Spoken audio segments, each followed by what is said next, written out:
Okay, let's unpack this. You've got some RC cars. Maybe you're wanting to give them a new look, right? But those old decals, they can be really stuck, and there's always that worry messing up that paint job you like.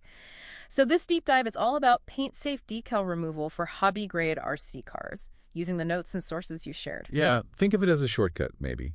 We're focusing on what your materials highlight, understanding the different plastics, like flexible Lexan versus rigid hard plastic. And knowing exactly where that paint is located, that's key.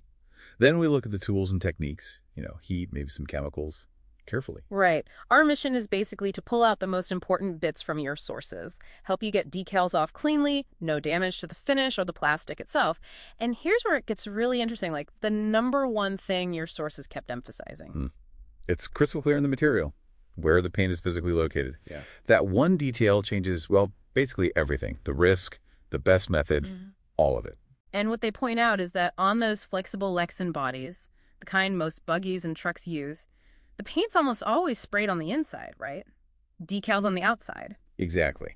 So if you're peeling a decal off the outside of a Lexan shell, your main worry isn't lifting the paint underneath. It can't happen. It's protected inside.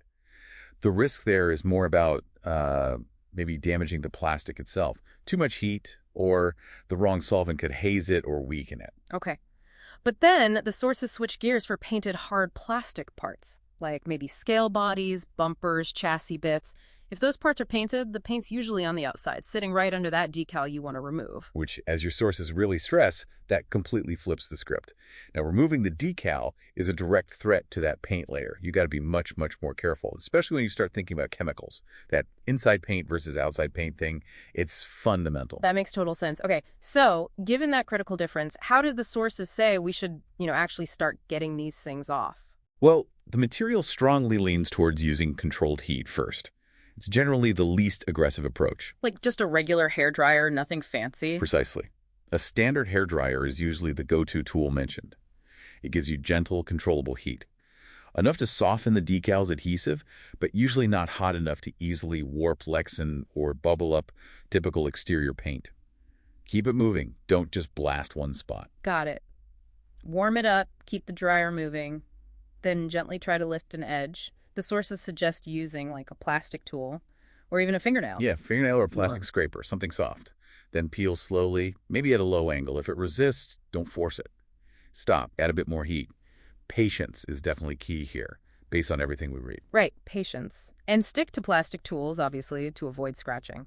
Okay, what if heat doesn't get it all, or there's that sticky gunk left behind? That's when the sources say you might think about solvents, but... Big butt coming, I assume. Huge one.